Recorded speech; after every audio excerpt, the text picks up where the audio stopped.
Assalamualaikum warahmatullahi wabarakatuh. Waalaikumsalam warahmatullahi wabarakatuh. Pagi anak-anak. Pagi, Bu. Perkenalkan, nama saya Firda Royatul Tamamah. Bisa dipanggil dengan Bu Firda. Hai Bu Firda. Hai.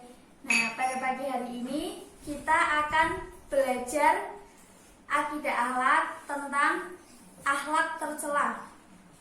Sebelumnya kalian itu pernah dengar belum kata akhlak tercela itu? Sudah, Bu. Sudah tahu pengertiannya apa tidak? Tidak. Tidak. Oke. Baik, Ibu jelaskan ya.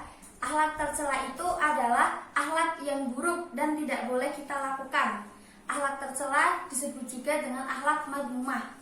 Allah Subhanahu wa taala melarang kita melawan kedua orang tua karena perbuatan tersebut termasuk sikap durhaka kepada orang tua. Dan Allah sangat membenci anak yang berani atau durhaka terhadap kedua orang tuanya. Dan Allah sudah menjelaskan dalam surat Al-Isra ayat 23, Allah menerangkan bahwa Allah memerintah jangan menyembah selain Allah dan hendaklah kalian semua itu berbuat baik kepada ibu bapak kalian dengan sebaik-baiknya. Apabila kalian itu semisal ibu kalian atau ayah kalian memerintahkan kalian untuk melakukan sesuatu, kalian itu harus mengerjakan apa yang disuruh oleh kedua orang tua kalian, selagi itu mengajak dalam hal kebaikan. Kalian berucap saja tidak boleh, karena itu termasuk melawan orang tua. Apa berkata saja sudah tidak boleh, apalagi kalian mengucapkan kata-kata yang tidak sepatutnya atau malah memperlakukan beliau lebih kasar lagi, seperti contohnya melempari sesuatu kepada ibu atau bapak kalian. Itu dosa dan itu tidak boleh ya, tidak boleh dilakukan. Iya, Bu. Kemudian Nabi SAW juga bersabda dalam yang diriwayatkan oleh hadis Bukhari yang berbunyi, keridhaan Tuhan itu tergantung keridhaan orang tua, dan kemurkaan Allah itu juga tergantung dari murkanya kedua orang tua. Jadi kita sebagai orang Islam harus taat dan berbakti kepada kedua orang tua kita selama mereka mengajak untuk kebaikan. Jadi jika kedua orang tua kalian menyuruh dalam hal kebaikan seperti sholat, puasa, dan lain sebagainya, kalian harus menuruti perintah beliau, karena itu sebagian dari berbakti kepada kedua orang tua. Jika kalian berbakti kepada kedua orang tua, maka kalian akan disayang oleh Allah. Selanjutnya, membantah dan berkata kasar kepada kedua orang tua merupakan perbuatan yang tercela. Jadi, anak yang durhaka kepada orang tua akan mendapatkan azab di dunia dan di akhirat. Nah, sekarang Ibu akan sedikit memberi contoh sikap durhaka terhadap orang tua. Dan kita harus menghindari sifat tersebut, sifat durhaka tersebut. Ini cerita tentang Kan'an, kisah Kan'an. Ada yang tahu siapa itu Kan'an? Tidak. Tidak. Kan'an itu adalah putra dari Nabi Nuh alaihissalam. Jadi pada zaman dahulu, pada zaman kenabian, ada seorang nabi bernama Nabi Nuh. Beliau memiliki anak bernama Kan'an. Nah, Nabi Nuh diangkat menjadi nabi dalam usia 500 tahun. Namun selama dakwahnya itu beliau hanya mempunyai pengikut sebanyak 80 orang, karena kaum-kaumnya sangat sulit untuk diajak beriman kepada Allah. Juga anaknya sendiri tidak mau patuh terhadap beliau, yang berbunyi, sesungguhnya kami telah mengutus Nuh kepada kaumnya. Dan Nabi Nuh berkata, wahai kaumku, sembahlah Allah, sekali-kali tak ada Tuhan bagimu selainnya.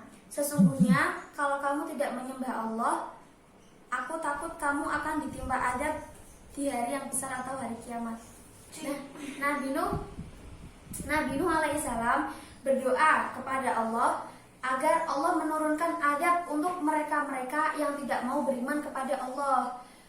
Allah Subhanahu wa taala mengabulkan doa-doa Nabi Nuh dan memerintahkan kepada Nabi Nuh untuk membuat perahu.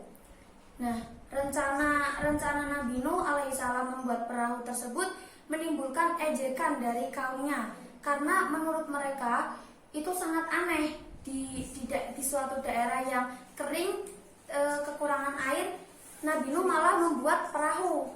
Nah, atas hal tersebut Nabi Nuh itu diejek oleh kaum-kaumnya. Ejekan itu tidak hanya berasal dari kaum-kaumnya saja, melainkan putra beliau Kan'an juga ikut mengolok-olok Nabi Nuh sendiri. Padahal Nabi Nuh ayah dari Kan'an.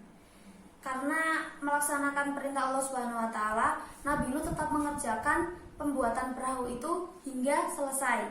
Nah, setelah perahu itu selesai, Allah menurunkan hujan secara perlahan hujan itu turun hingga mulai menggenangi seluruh daratan. Namun Kan'an beserta sebagian besar kaumnya masih tetap mengabaikan ajakan Nabi Nuh alaihissalam. Setelah pembuatan perahu itu selesai, Allah Subhanahu wa taala menurunkan hujan secara perlahan.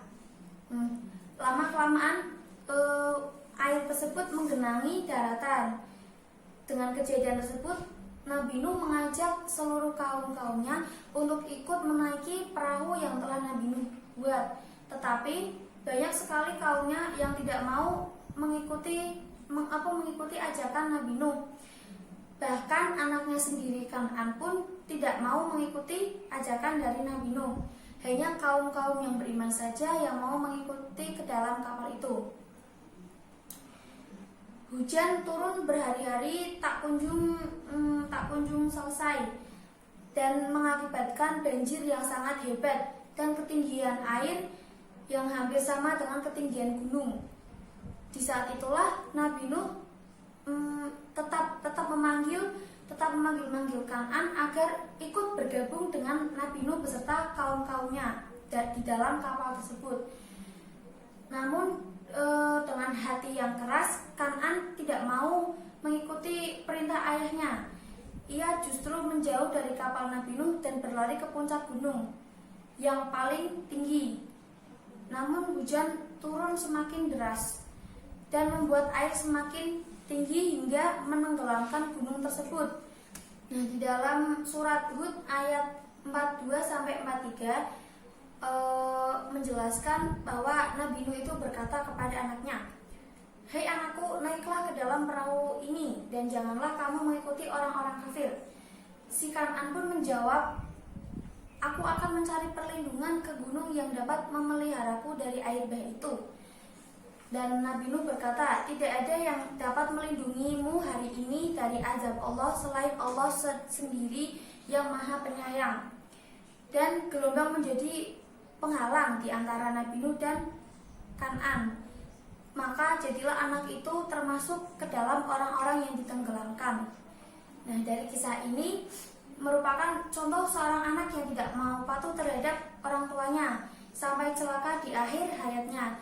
Anak tersebut tidak mau mengikuti perintah orang tuanya, padahal orang tuanya mengajak dalam kebaikan. Namun si anak malah enggan mengikuti perintah dari orang tuanya yang berakibat celaka sampai akhir hayatnya.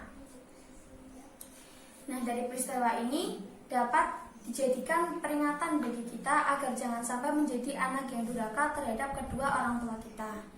Nah, mungkin itu saja yang dapat saya sampaikan. Kurang lebihnya saya mohon maaf. Wassalamualaikum warahmatullahi wabarakatuh.